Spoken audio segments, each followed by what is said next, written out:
Good morning, everybody. Hi, this is William Piermattei. Bill, I'm the Managing Director of the Environmental Law Program here at the University of Maryland Law School. And we're talking today about environmental law. But before we start, I just wanted to let all of you, first of all, to thank all of you who signed in last time and have come back. I really appreciate it. We had some technical difficulties because we're running a new system and these things happen. So thank you for returning. Secondly, during the presentation, you'll have the opportunity either through the questions box or the chat box to ask questions. And periodically I'll take breaks to have those questions read to me by my able-bodied assistant and Kim in the admissions office. So a little bit of background about myself before we get started. So I graduated from the University of Maryland Law School with a concentration in environmental law last century. Late last century, but a while ago. And things haven't changed too much in legal education since then. After I graduated, I clerked for a judge for a year and then went into private practice for 10 years as a litigator. And I did some things related to environmental law, such as toxic torts. Other things were completely unrelated to environmental law, and that's just the nature of litigation. After 10 years, I decided big law, being a partner in a big law firm was not for me, and had the opportunity to come back to the environmental law program here, and I jumped at the chance to take my position here as managing director.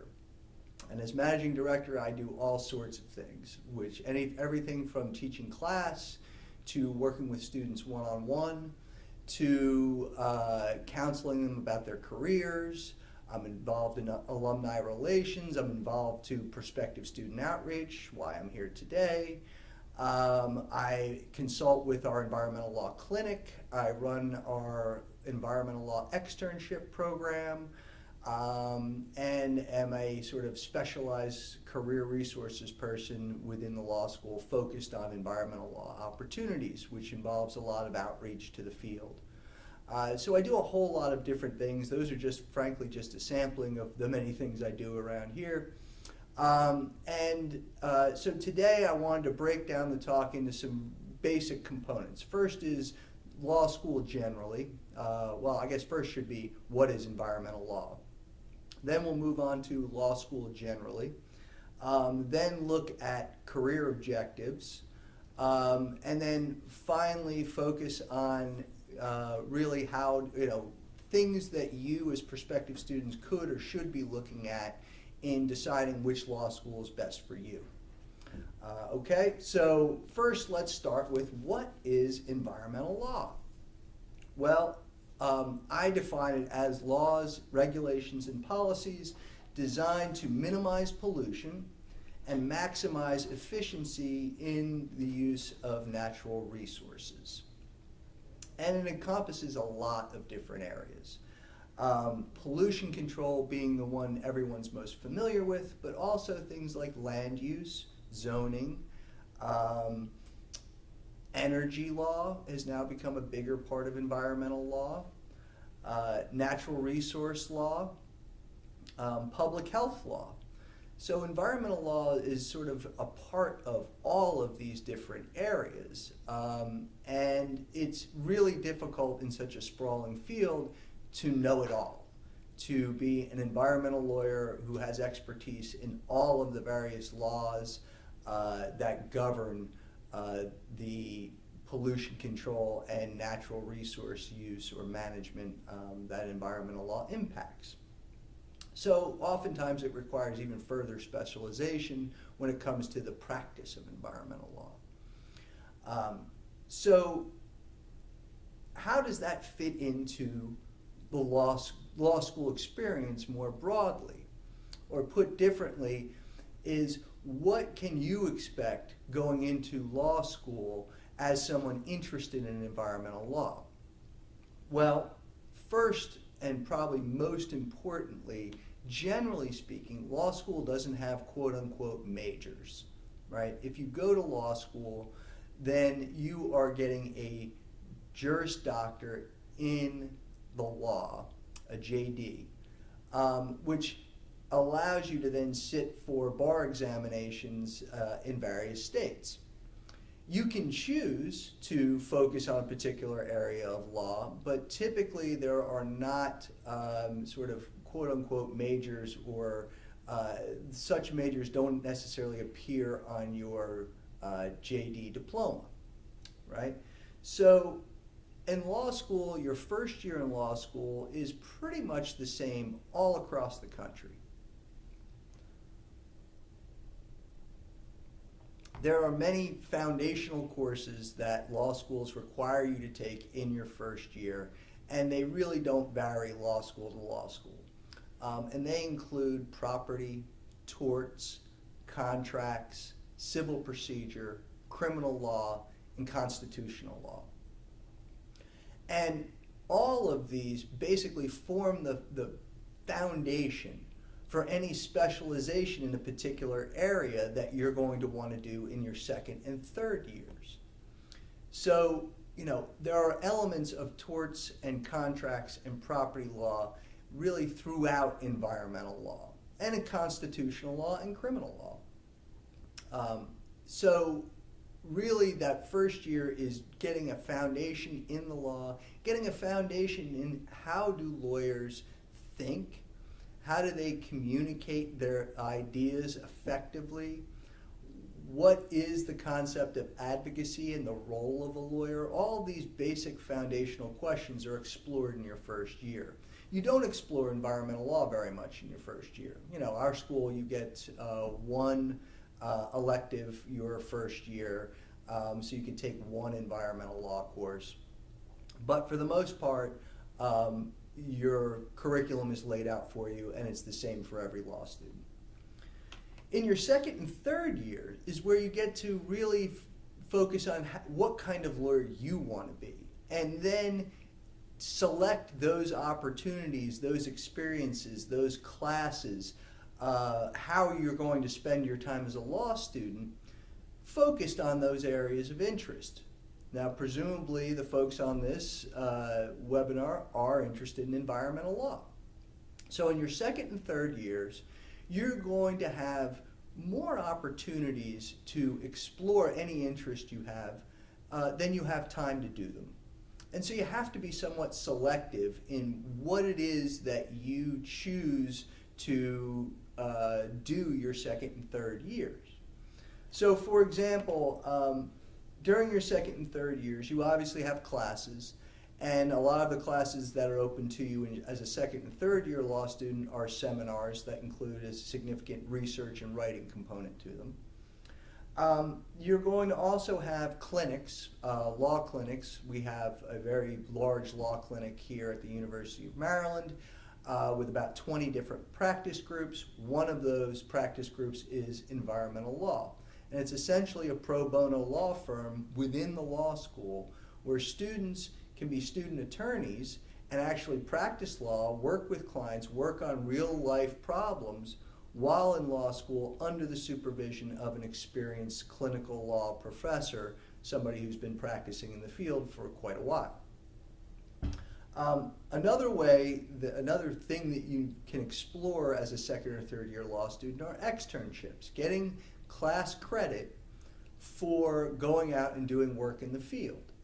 And there are specific rules governing what constitutes an externship, and the supervision is not just the attorney in the field, but also someone like myself here back at the law school, trying to maximize the educational opportunity that each externship provides.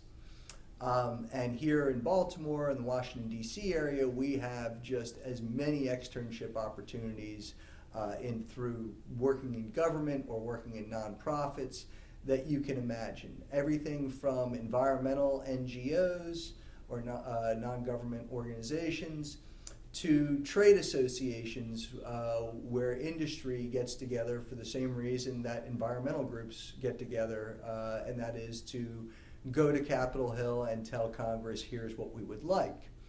And of course you have all the state government organizations here in Maryland along with the federal government organizations down in Washington, D.C. And you can get school credit for those. That's what distinguishes an externship from an internship. Internship is just going and basically working for free and getting an opportunity to do a specific kind of work. An externship, you actually get credit for it. So we've got classes, we've got clinic, we've got externships. You have your summers and your summer employment opportunities. You have extracurricular activities like student organizations. You have journals is another example of something you can do to enhance your educational experience. Moot court competitions and trial teams, something I'm involved quite a lot with, which are really valuable tools to develop skills that you'll need as a lawyer. Writing competitions, and then there's also usually law schools have various trips and activities. For example, I'm leading a trip of law students, business students, scientists, and public health graduate students to Israel in January to look at off-grid communities and the development of water reuse technologies as well as solar power in combination. And how can our client, I shouldn't say we, how can our client then take what they've developed and export them or market them to other off-grid communities? And once that's done, how do those communities then implement them, and how can government regulate them? So that is going to be a really unique opportunity that will happen once, and there's going to be some students who jump at the chance, others maybe not. So getting back to my original point, there are far more opportunities for you as a law student than you'll have time to do. So really the question then becomes, well, how do you make those choices? What should I be doing? And really that is a function of why you're in law school. What are your career objectives? What are your career goals in going to law school?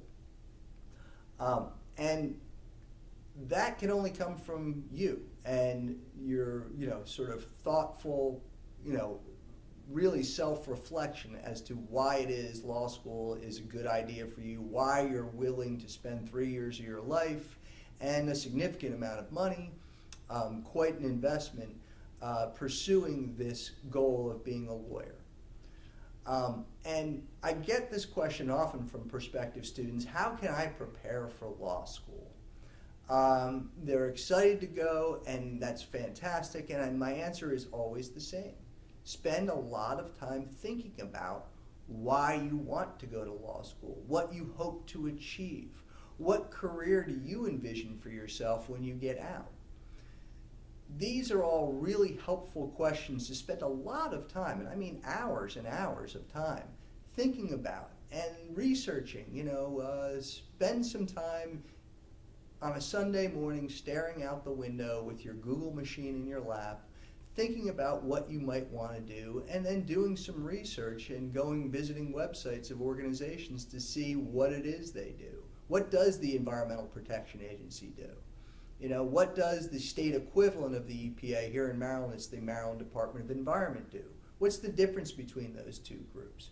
What other government organizations enforce environmental laws, right? What trade associations are there out in the world, and what positions do they take on environmental law and changes that need to be made? What are their concerns, right? Could you see yourself working on industry's behalf? Maybe you can, maybe you can't, but all of these things are really good questions to really try and parse out before you even start law school. Once you've come up with some ideas, then the best thing to do is actually go and contact people in the field, folks like myself, and start talking them through. And that can start really in day one of your law school. And what I found is students who from day one are coming and visiting me and talking through why they want to go to law school, what they hope to get out of it, generally get what they want. Generally are pleased with their experiences, and that is really gratifying, but are also very successful.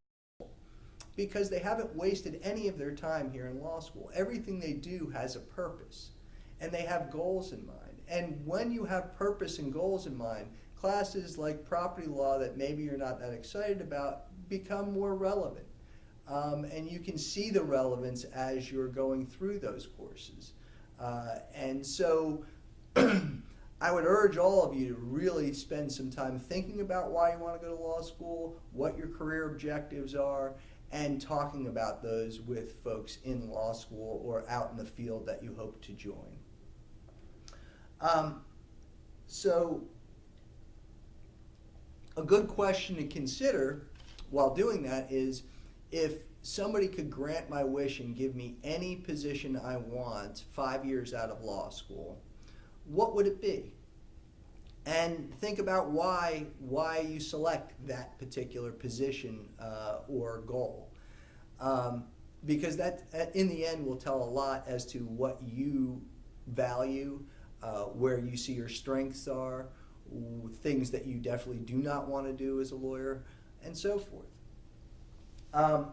So getting more to the point, I guess, with regard to the environmental law job opportunities, there are a lot, and they're expanding.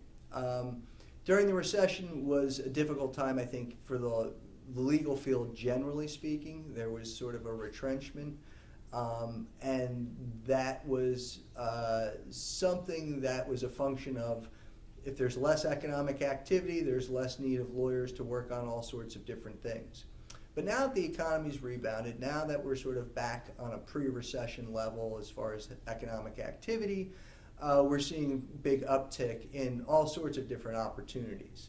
And they include environmental law. One of the reasons environmental law, I've seen such a large increase, and I would quantify it this way. I've been doing this now this is my 7th school year, and I'd say there have been more opportunities at places like the Environmental Protection Agency over the last year than there were in the preceding 5 years combined. So, things are very much picking up in the job market, and we expect that to continue, in part because there is an aging environmental law professional class that is retiring. Essentially the baby boomer generation, many of whom were in at the beginning of the creation of environmental law, are now getting ready to retire. And so that's presenting a lot more opportunity. And we're definitely seeing this on the federal level pretty significantly, particularly at the Environmental Protection Agency. So when you're considering your career track and you're thinking about what kind of lawyer do I want to be, there are two different things to think about. One is subject matter, which, generally speaking, you folks have already thought about it enough to know I'm interested in environmental law, right? But as I already touched upon, there are a lot of different subspecialties within environmental law: energy law, land use, right? Pollution control, air, water, waste disposal. So these are the kinds of areas you should be thinking about. What is it about environmental law that I really like, that I'd like to focus on further? It might be climate change, which is somewhat amorphous at this point in time. There are not climate change laws out there. Although the Clean Power Plan is being proposed and is now being challenged, so we will see. Could be the first and most significant climate change law or regulation out there. So subject matter is one thing. The other is what kind of a lawyer you want to be. Generally, I break it down into about 4 career tracks. The first is litigation. It's what I did. It's what most people think about when they think about lawyers. It's what's depicted on TV. So I know you are very familiar with what a litigator is. The second career track is transactional law. So these are lawyers working on really complex contracts, basically, for goods and services. And they can include everything from land sales to providing services and allocating risks and responsibilities between parties, to mergers and acquisitions of companies when they buy and sell one another. there are a whole lot of very complex transactions out there that require a lawyer's expertise.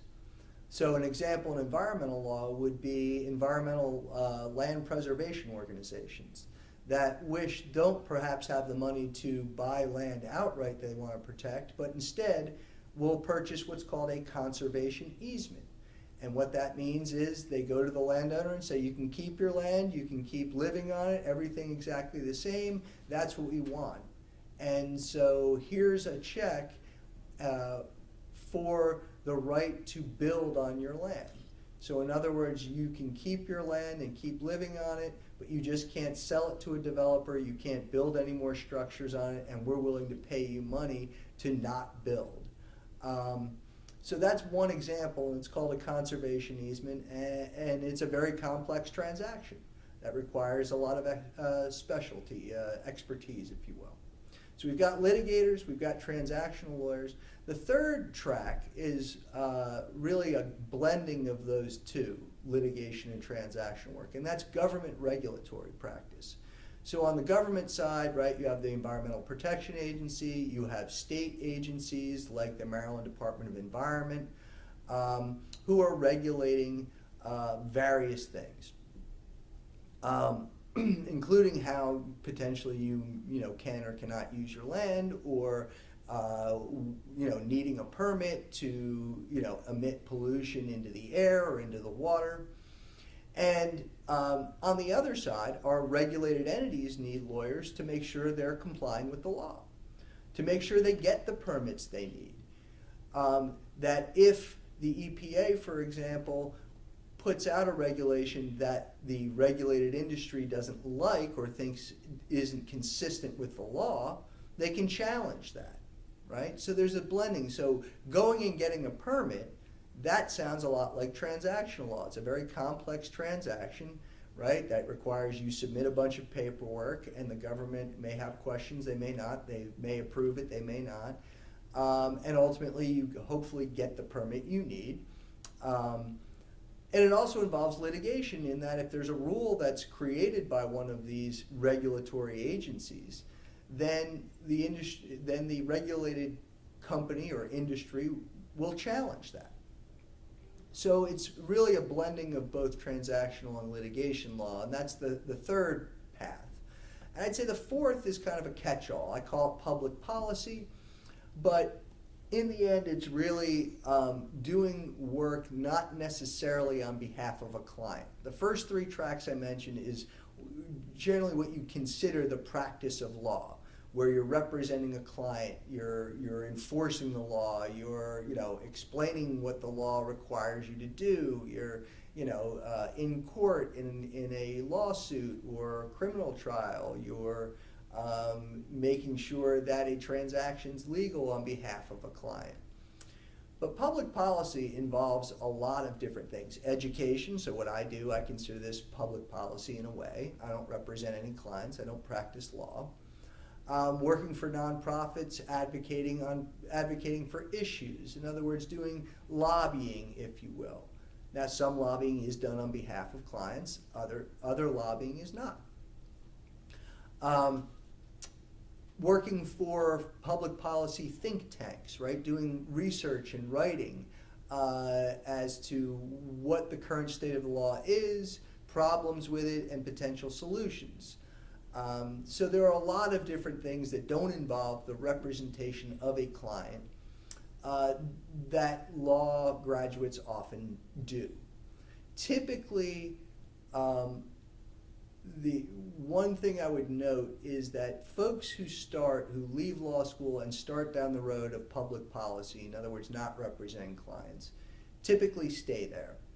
And it's rare to see somebody who starts in the public policy track not representing clients, jump over into one of the first three I mentioned, litigation, transactional, or government regulatory work, and then start representing clients. The reverse is not true.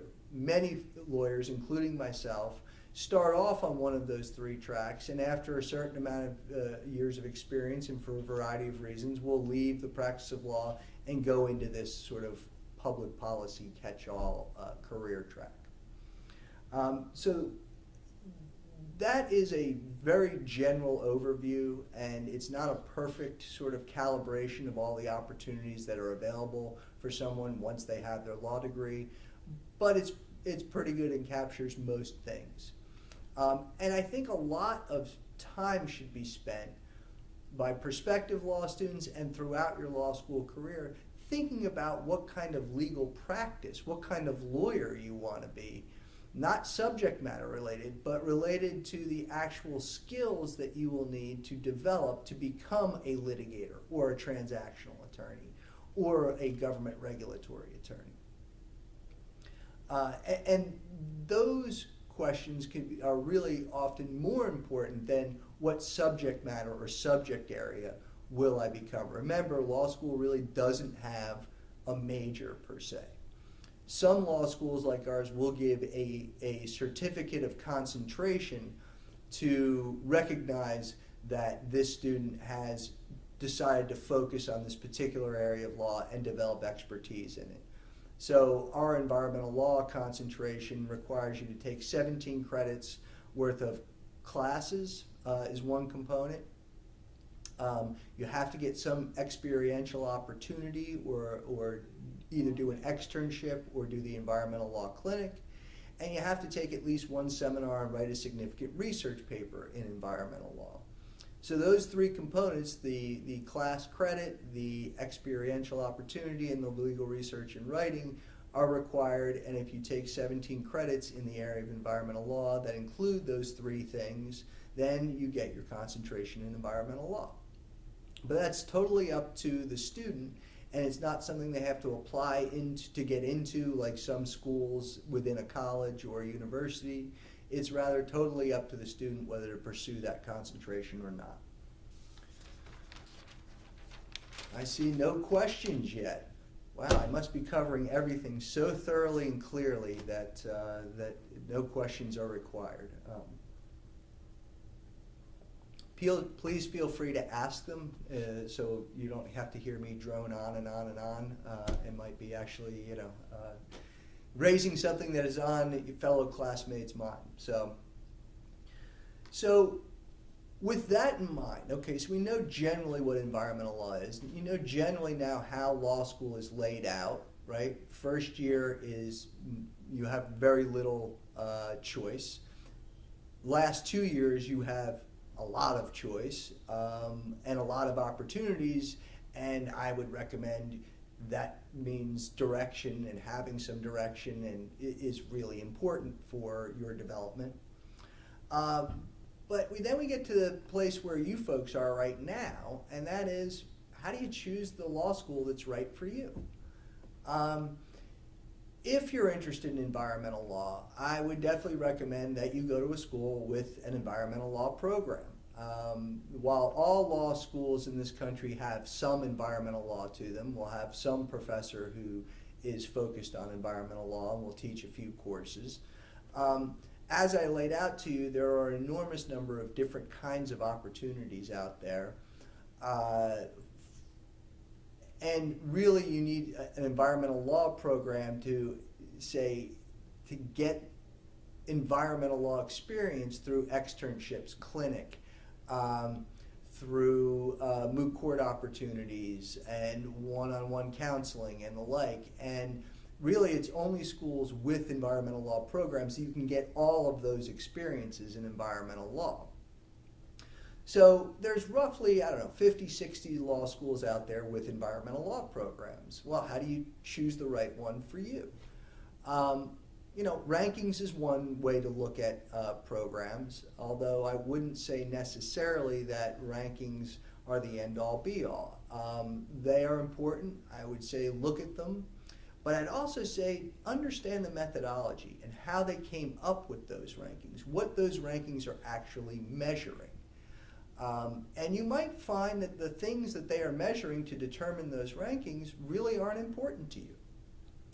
And there are other things that are important to you. So I see we've got some questions now, so I'm going to go ahead and take a break now. Yeah, all right. What are the questions, Anne? The first one is about externships and clinics. Do they extend into the summer? Do externships and clinics extend into the summer? Generally, they do not. and I typically advise students who are interested in doing summer work to not necessarily do an externship, for example, in the summer. Because as an externship, you then have to pay per credit hour for the experience that you're looking for, say going to work for the EPA. And what I advise students is, why not just go work for the EPA as an intern? You don't have to pay any money and you still get the same experience. Now, some students need the extra credits or want the extra credits, and that's fine. But if you don't need or want those extra credits, if you're fine just graduating in 3 years, and sort of being a full-time student in 3 years or going part-time over 4 years, there's not a real reason to do an externship over the summer. It makes more sense to have it be an internship. Clinical programs, you can do the clinic over the summer, but it's basically a separate semester or a separate program. So it's not like you take your clinic. In our school, the environmental law clinic is a full year because the matters are very complex and the relationships are very long and the cases take a long time. We need the full year. To get a really good experience, you need a full year. So we've had students then decide to take Clinic 2, for example, in the summer and extend it. So it's possible, but it's just not the typical way in which students engage with a clinic.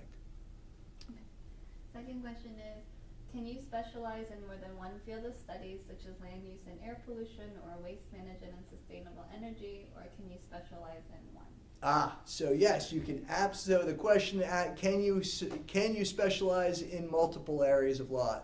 The answer is absolutely yes, and there's no problem with doing that. In fact, I encourage my students to do that when they have overlapping interests. Like, for example, I'm interested in environmental law and how it impacts the health and well-being of people.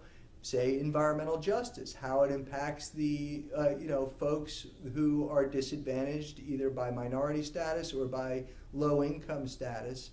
And so I say yes, you should not only then focus on environmental law and understand how our environmental laws try to protect that, or maybe they don't do such a good job in protecting people who are vulnerable.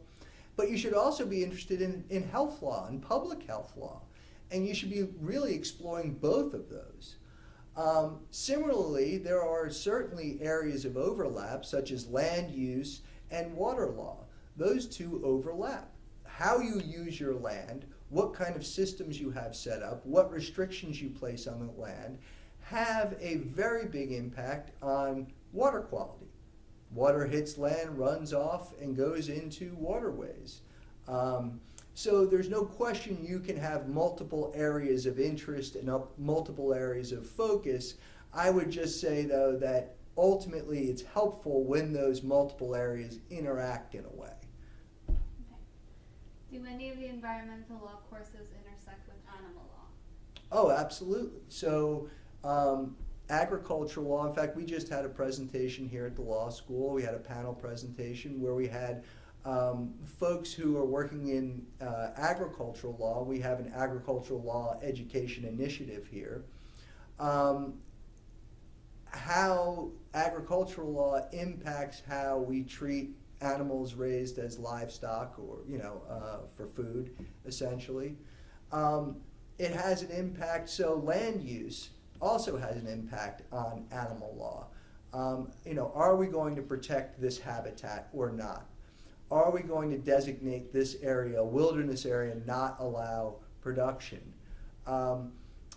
Renewable energy. How does adopting wind turbines and solar panels affect animal species? The National Environmental Protection Act, which is, the acronym is NEPA, essentially requires lawyers to take all of these kinds of things into account when assessing large federal projects or large projects that are involving federal money.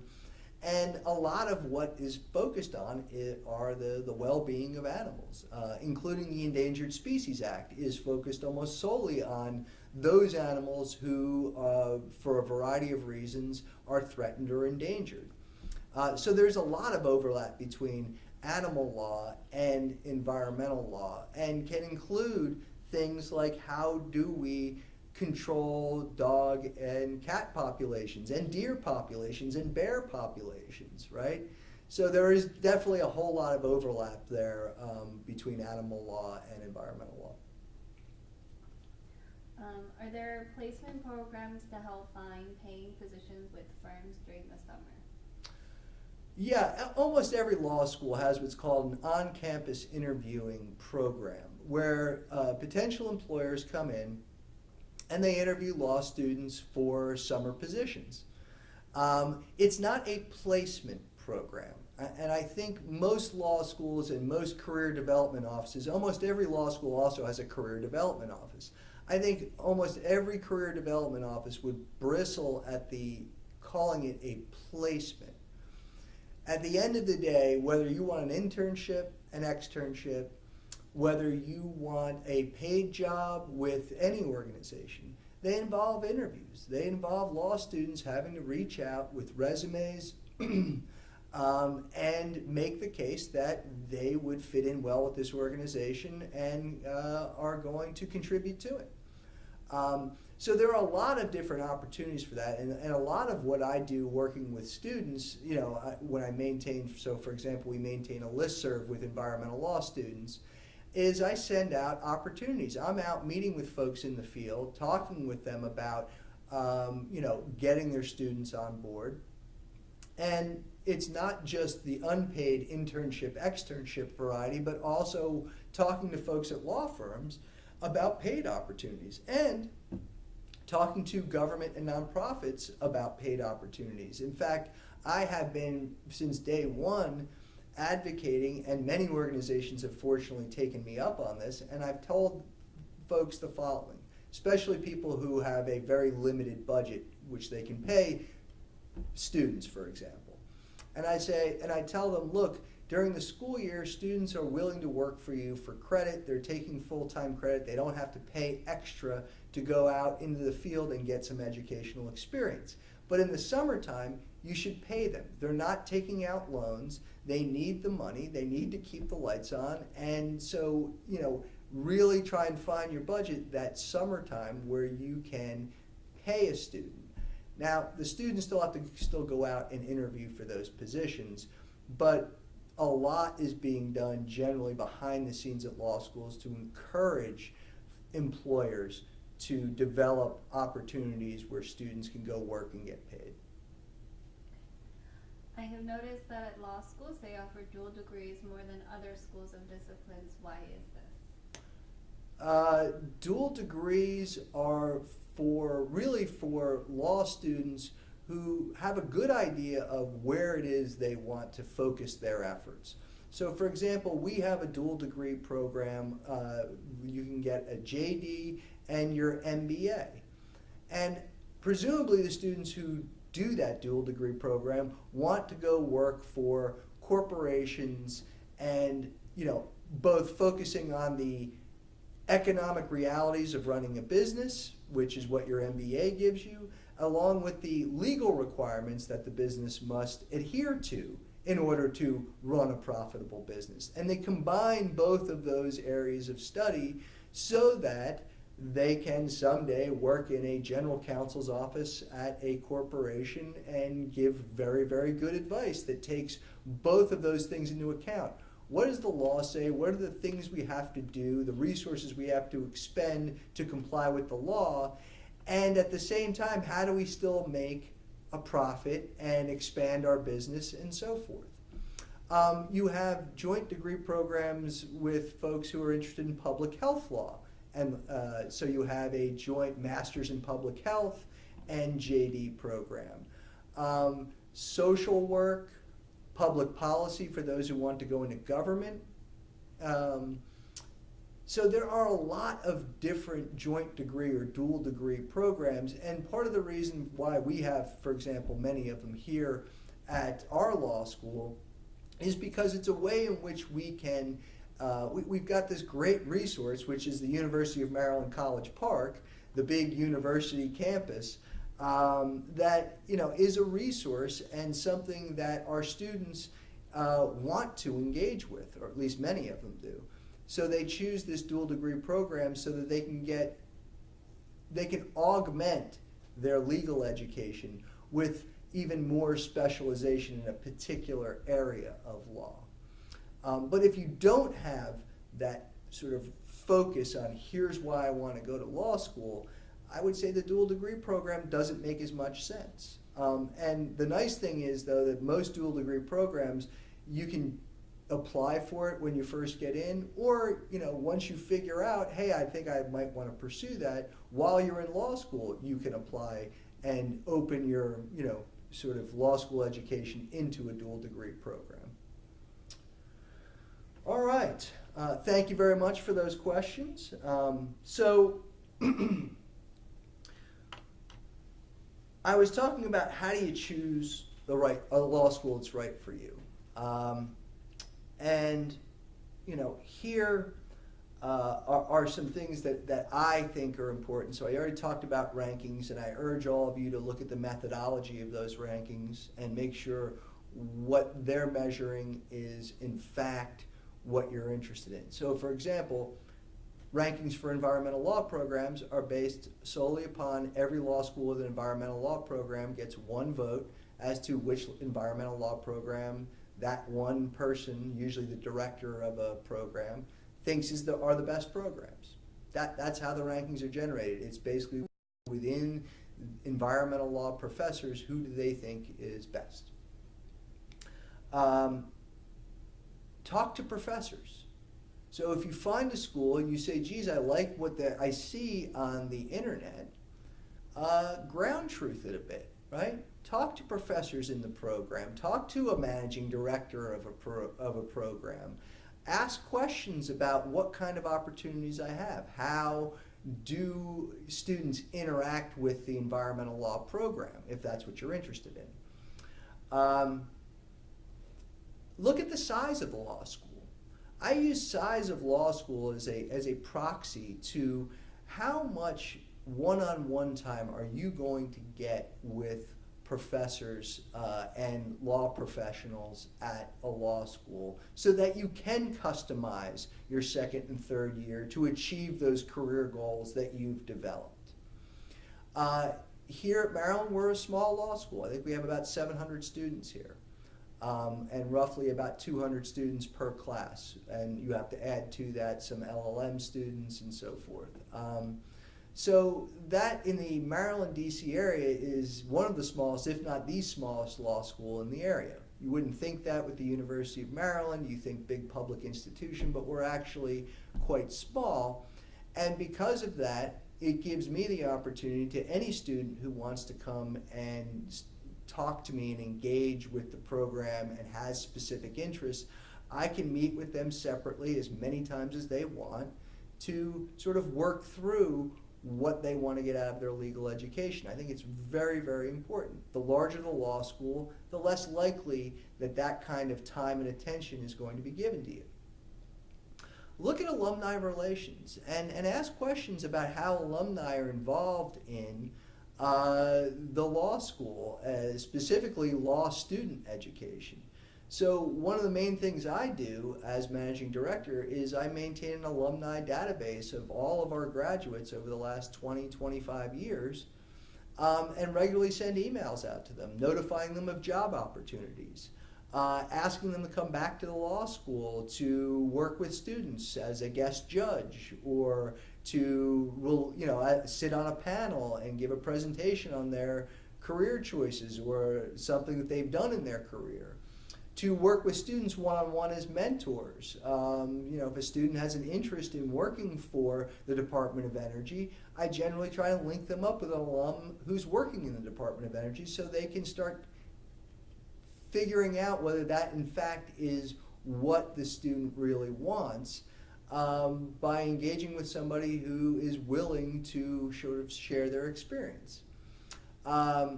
So I think it's a good testament.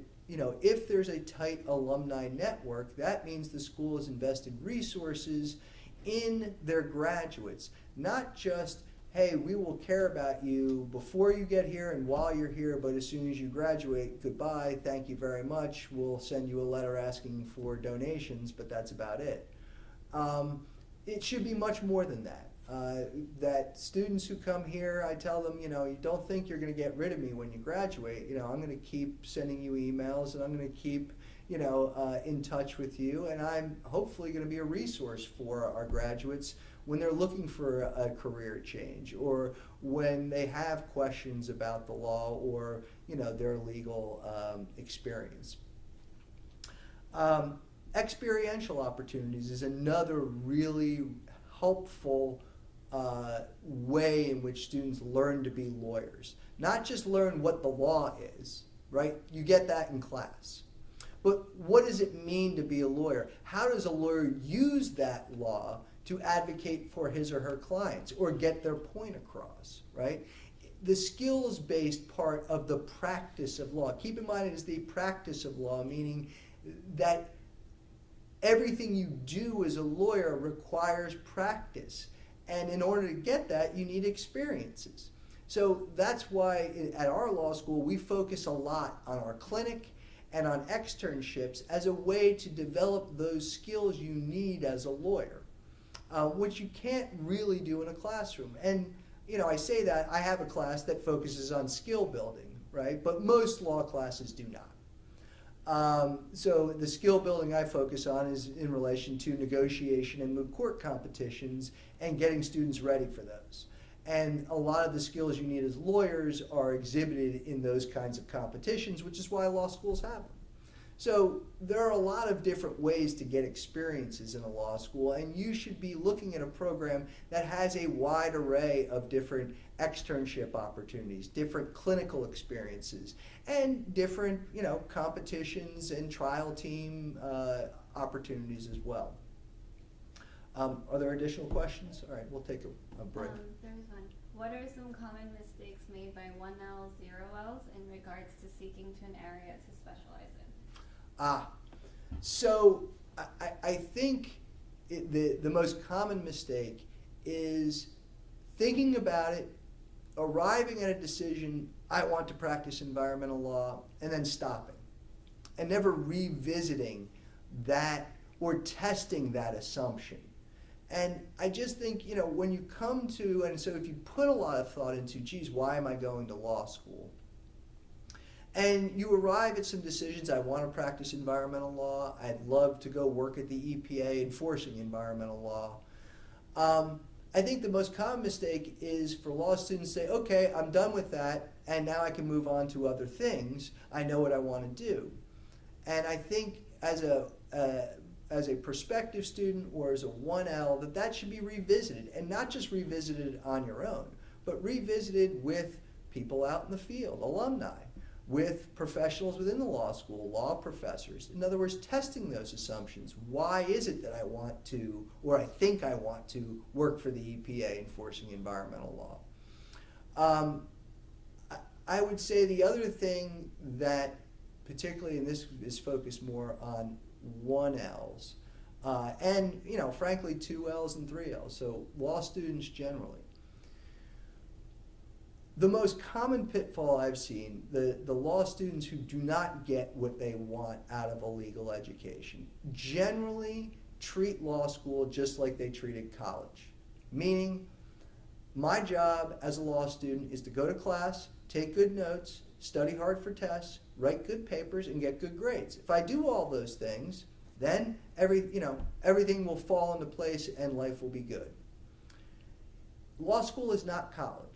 Law school is a professional school. What you're learning here in law school is to be a lawyer, to be a good professional. You cannot learn that solely in a classroom. Classes are important, and I don't want folks to think they're not. They are very, very important. But I'd say it's maybe half the equation, maybe a little more, but the other part is, what does it mean? How do I take that knowledge that I've gained in the classroom and apply it? And that's going to depend on what kind of a lawyer you are, as to what kind of skills you need, and therefore what kind of experiences or practice you're going to need to develop those skills.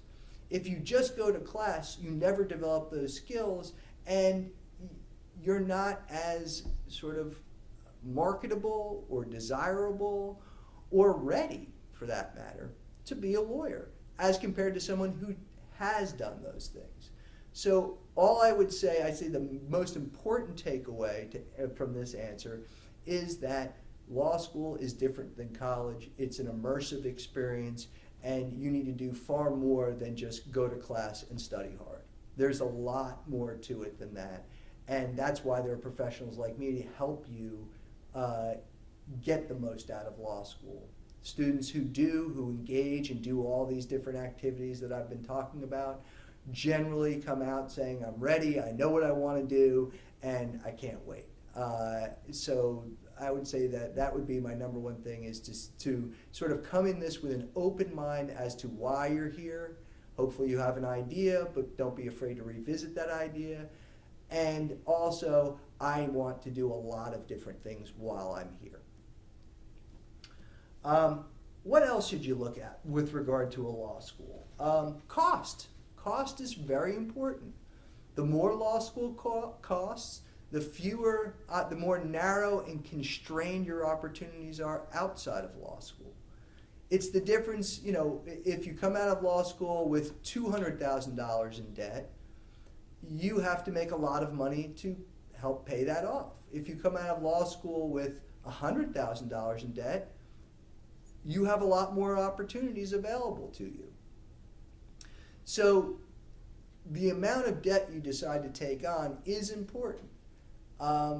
It's hard to go work for a nonprofit if that's what you want to do with an enormous student loan burden. If that is one of your goals, you should be cost conscious. I know I had to pay off both mine and my wife's student loans. They were about $180,000. It was very difficult, but certainly not impossible, and it took us about 10 years. But we were able to pay them off. But with that came a trade-off. I had to pursue working for a law firm because my wife went and worked in the nonprofit world. And so I had to turn down a fellowship at EPA. I don't regret it. I gained an appreciation for litigation while in law school.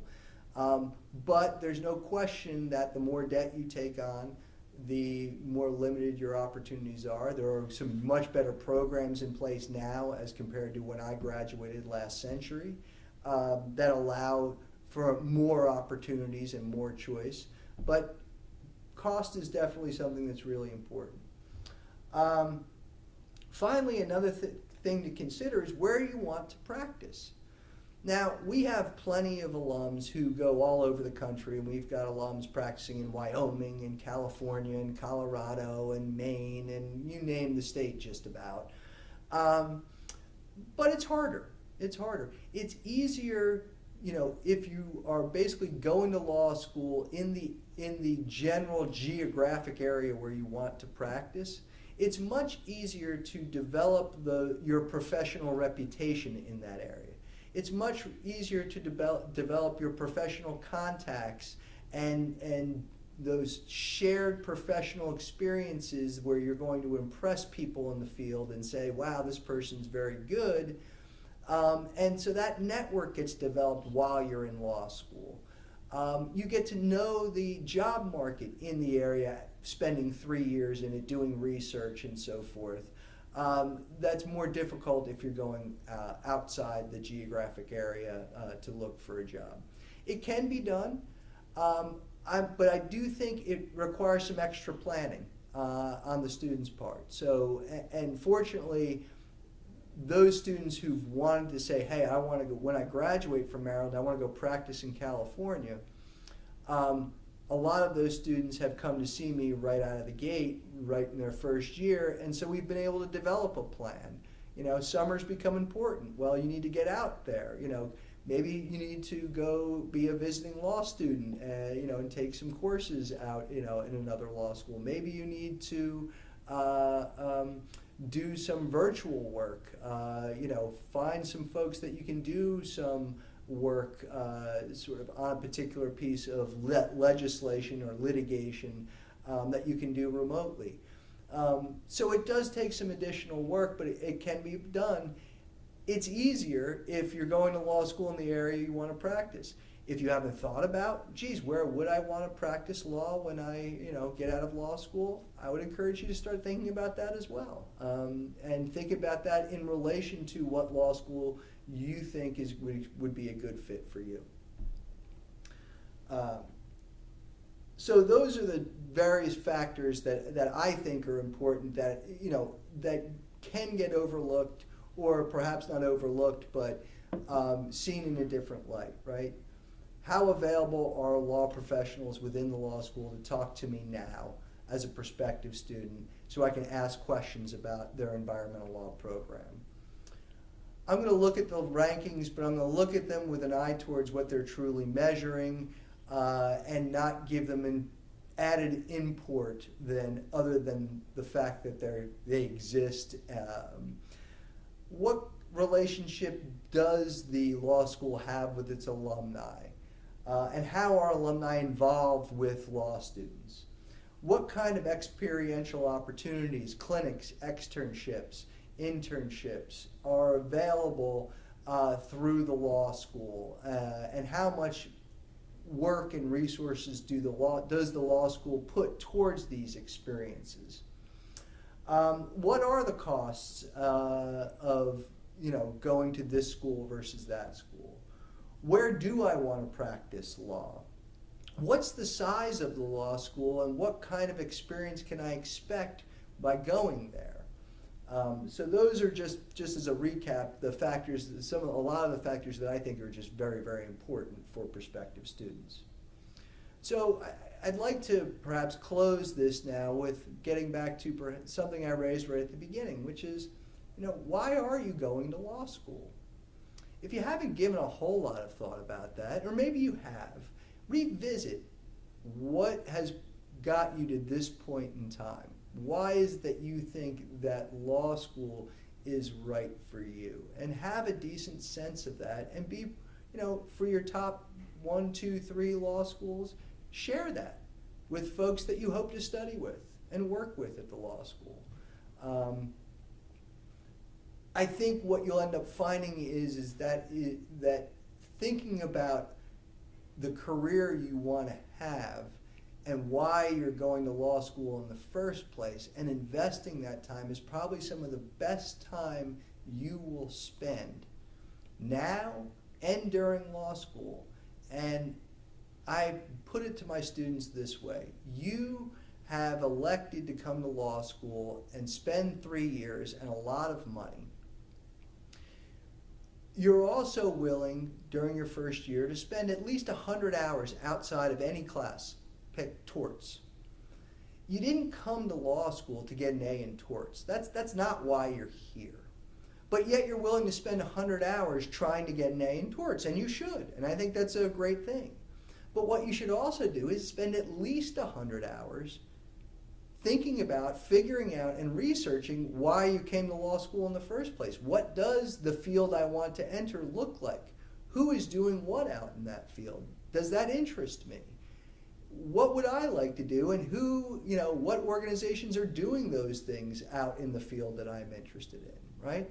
Spending those times asking those questions and doing the internet research and spending time noodling around EPA's website are going to be some of the best hours you spend, both before you get to law school and during law school, because they give you purpose. I also want to remind you, everybody here, right, that law school is a huge investment of time and resources. 3 years is a good amount of time, and the tuition's a significant amount of money. Treat it as such, right? Treat this decision with the importance that it truly is for you. And you'll see why then that I'm telling you the best thing you can do is start thinking about why you want to go to law school and what your career objectives are, right? Those two go hand in hand together. It's an important decision. It's a big decision. And, to get the most out of it, you need to spend a lot of time exploring why it is you're taking this step. Research your law schools, research the ones you're interested in, and reach out to them. See if you can get people to talk to you about your thoughts and the research you're doing, answer your questions, right? That is a good measure of how much time and attention you will be getting as a law student. Finally, I want to leave you with the idea that you really need to challenge yourself and your assumptions at this point in time and throughout your legal education, right? Always checking in to make sure, in fact, what you want to do and what you thought you want to do, you're still on track. It still makes sense. You're still excited about it. I've had plenty of students in here who said, I want to do business law and end up wanting to do environmental law, and vice versa. And I tell those students always, why not both? You know, I mean, focusing on business law and focusing on environmental law, you can do both. You know, where those two areas of interest overlap, that might be the perfect place for you out in the legal world. Don't view the practice of law, especially in environmental law, and I get this a lot, with I want to go work for the good guys. I want to go work for the EPA, government regulators, or nonprofits, because they are the good guys, and corporations and industries that pollute, they're the bad guys. It's just not true. I spent 10 years as corporate counsel representing corporations when they got sued. I can tell you that the people that work there care very deeply about all sorts of things, including the environment. They want really good advice about how they can comply with the law so they can get on with their business, right? Why they exist in the first place, which might be to make a widget or provide a service, whatever it might be. And they need good advice. And if everybody who cared about the environment thought in terms of I want to work for the good guys, who's left to represent industry? And I'll tell you who's left. People who don't really care about the environment and don't value it. So there is a real need for people to work for industry who do care about the environment, respect environmental laws, and have been trained to give excellent advice to these industries. And so it's not as simple as black and white. And so you should go in, you know, with your eyes wide open and with an open mind as to different roles that you could potentially do.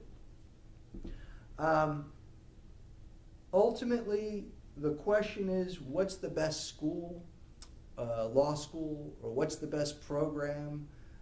You can go to rankings, but I don't think that's the right question, right? I think the right question is, what's the best law school for you? What's the best environmental law program for you? And only you can answer that question. And only you can answer that question after you've spent a significant amount of time exploring various opportunities and ultimately arriving at a decision as to what is most important to you to get out of law school. And does the law school you're looking at provide those opportunities? That's the best law school for that particular person. I don't think there is a general best law school or a general best environmental law program. It really depends. Okay, so that's what I have for today. We've got some more questions. All right, we've got some more questions. One more anyway. Will this presentation be available for viewing afterwards? I believe the answer to that is absolutely yes. It will be, and I think it's going to be sent out via email, a link to it, so you absolutely will have a chance to re-watch this, or perhaps pass it on to your friends if you think it's been helpful for you. I really thank you for your time and attention and really appreciate it. And please follow up with me if you do have questions about our environmental law program or our law school in general. I'm really happy to answer them for you and spend some time with you. Take care now. Have a good day.